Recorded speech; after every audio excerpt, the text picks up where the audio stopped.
आज रात 12 बजे पूरे देश में ध्यान से सुनिए। दोस्तों, आप सभी का एक बार फिर स्वागत है। देश और दुनिया की तमाम बड़ी खबरों को इस वीडियो में चलिए दोस्तों जानते हैं देश विदेश की प्रमुख खबरों की हेडलाइंस को। वहीं देश में कोरोना की दूसरी लहर हुई बेकाबू। लॉकडाउन और नाइट कर्फ्यू से लेकर स्कूल कॉलेज बंद, जाने कहां क्या पाबंदी। वहीं केरल के मुख्यमंत्री पिनरई विजयन हुए कोरोना संक्रमित, लगवा चुके हैं वैक्सीन का पहला डोज। वहीं कोरोना का कहर, कई राज्यों में स्कूल कॉलेज बंद, जाने 12 राज्यों का हाल। वहीं बाबा रामदेव ने बताया कोरोना का डबल डोज उपाय, कहा घर घर बैठने से कोरोना खत्म नहीं होगा।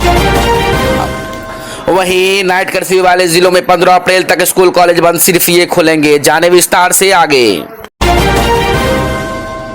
वहीं किसान आंदोलन के बीच मोदी सरकार का बड़ा झटका, जाने कितना बढ़ा दिए गए खाद के दाम, वही विस्तार से जानेंगे।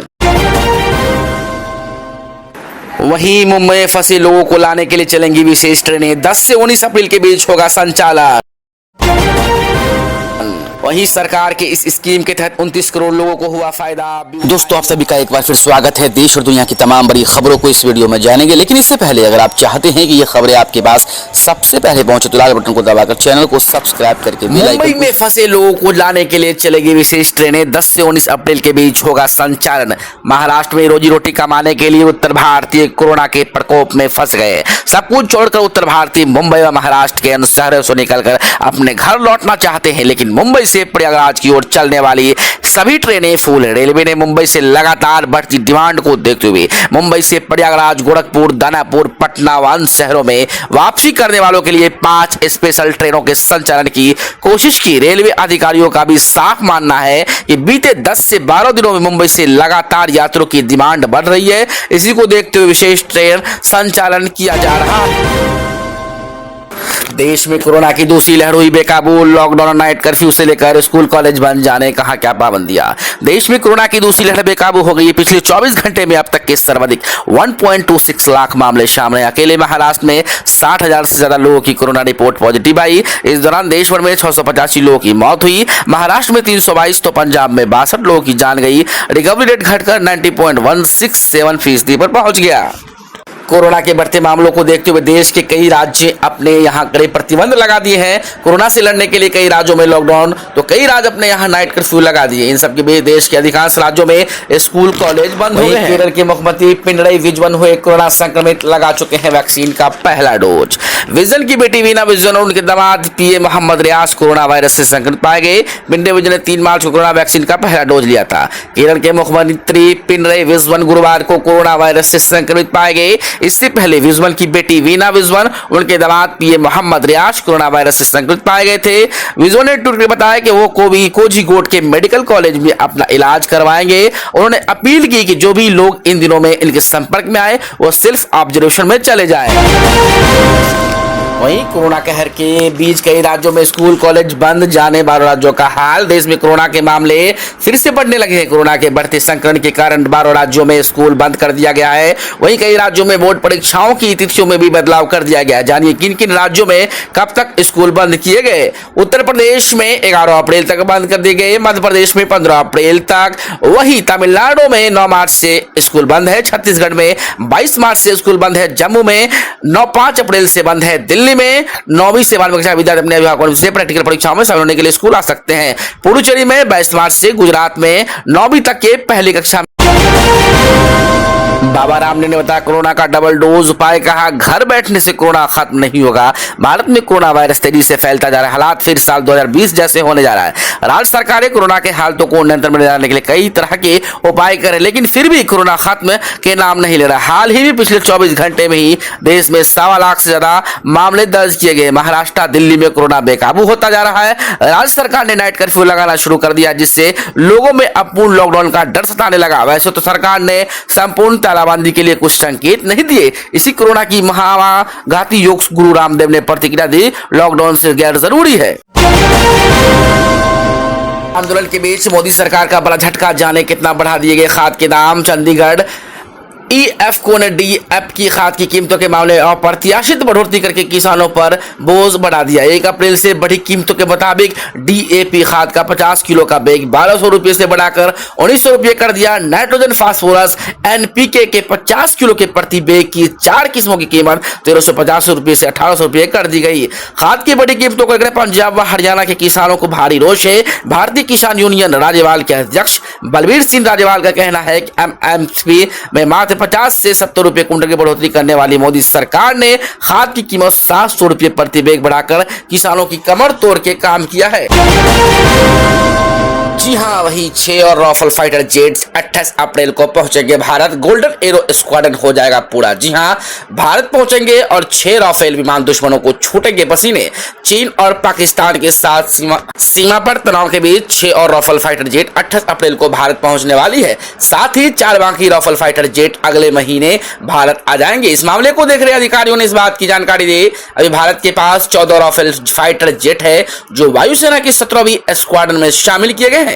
इसी साल मार्च में 3 राफेल फाइटर जेट भारत आए थे।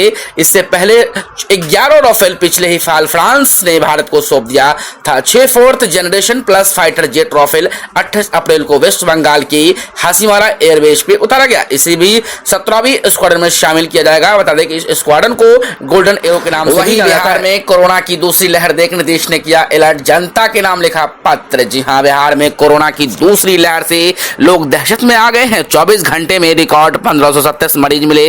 इनमें सर्वाधिक 522 मरीज पटना में मिले, जबकि भागलपुर को पछाड़ते हुए गया दूसरे नंबर पर आ गया। गया में कल 128 मरीज मिले। मुख्यमंत्री नीतीश कुमार लगातार स्वास्थ्य विभाग के कार्यों की मॉनिटरिंग कर रहे हैं। अब मुख्यमंत्री नीतीश कुमार ने बिहार की जनता के नाम खुला संदेश लिखा, कहा कि लोग सतर्क रहे, मास्क का अनिवार्य रूप से इस्तेमाल करें, सोशल डिस्टेंसिंग का भी पालन करें। मुख्यमंत्री नीतीश कुमार ने लिखा कि प्रिय बिहार वासियों, कोरोना के मामले के एक बार फिर बहुत तेजी से बढ़ रहे हैं, इसलिए सबकी सुरक्षा को लेकर सरकार की चिंता भी बढ़ रही है। संदर्भ में ये पत्र आप सबको लिख रहा हूं। इस वैश्विक महामारी ने हम सबको मिलकर लड़ना है। कोरोना के खिलाफ अब तक हमने काफी मजबूती से लड़ाई लड़ी। राज्य सरकार कोरोना महामारी को आपदा मान रही है और हमने हमेशा कहा कि राज्य के खजाने पर पहला हक आपदा पीड़ितों का है। कोरोना संक्रमण से बचाव एवं लॉकडाउन में लोगों को राहत पहुंचाने के लिए बिहार सरकार द्वारा अब तक 10,000 करोड़ से अधिक की राशि खर्च की जा चुकी है। वहीं कोरोना संकट के बीच मुख्यमंत्रियों के साथ चल रही पीएम मोदी की बैठक, गृह मंत्री अमित शाह भी मौजूद। जी हां, देश में कोरोना के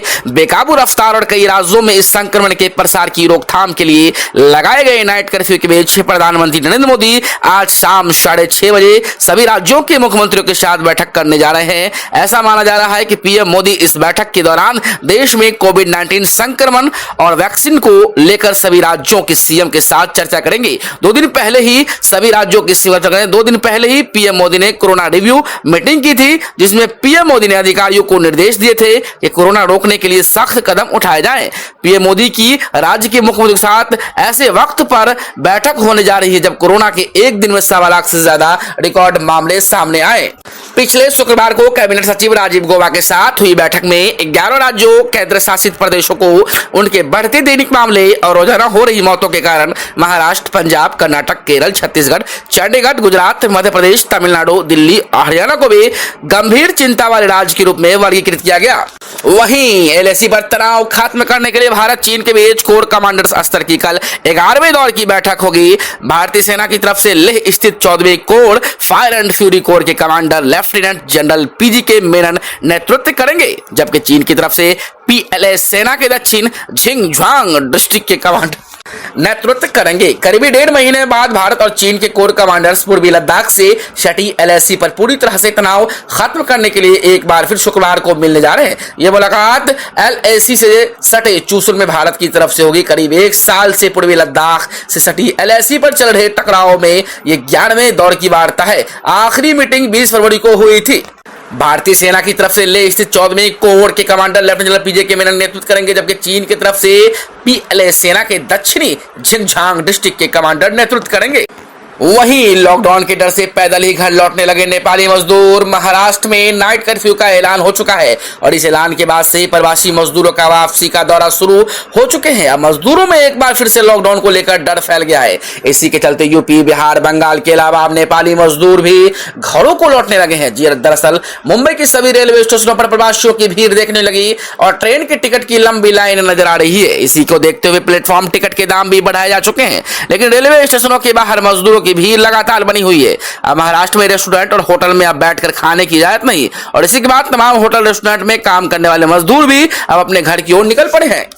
वहीं चुनाव यहां, कोरोना कहां। कोरोना की दूसरी लहर की चपेट में पूरा देश है। हालत के मद्देनजर पीएम मोदी ने आज सभी राज्यों के मुख्यमंत्रियों के साथ अहम बैठक की। तो दिल्ली उच्च न्यायालय ने बिना मास्क चुनाव प्रचार को लेकर निर्वाचन आयोग और केंद्र को नोटिस भी भेज दिया। इसके बावजूद भाजपा के राष्ट्रीय अध्यक्ष जेपी नड्डा ने पश्चिम बंगाल के दिनहाटा विधानसभा क्षेत्र में रोड शो किया। तो हजारों समर्थकों की भीड़ में चुनिंदा लोग ही मास्क लगाए नजर आए। ये देखकर कुछ लोगों ने तो ये भी कह दिया कि यहां तो चुनाव है तो कोरोना कैसे आ सकता है। वहीं अगली खबरों में देश में कोरोना वैक्सीन की कमी पर रार। विदेश भेजने पर रोक से मोदी सरकार ने किया इनकार। जी हां, महाराष्ट्र समेत कई राज्यों से वैक्सीन की कमी की शिकायत के बीच विदेश मंत्रालय ने कहा कि टीकों के निर्यात पर कोई प्रतिबंध नहीं। विदेश मंत्रालय के प्रवक्ता अरिंदम बागची ने गुरुवार को कहा कि हमारी घरेलू आवश्यकताओं को ध्यान में रखते हुए आपूर्ति जारी रहेगी। टीके की निर्यात पर कोई प्रतिबंध नहीं है। महाराष्ट्र के स्वास्थ्य मंत्री राजेश टोपे ने गुरुवार को सवाल किया कि राज्य को गुजरात और मध्य प्रदेश में कुछ अन्य राज्यों की तुलना में कोविड-19 के कम टीके क्यों दिए जा रहे हैं, जबकि राज्य टीकाकरण अभियान में अग्रणी और सबसे ज्यादा उपचीन है। टोपे ने कहा, हमारे पास मुश्किल से 9 लाख खुराकें बची हुई है, जिससे 1 या 1.5 दिन ही का ही टीकाकरण हो पाएगा।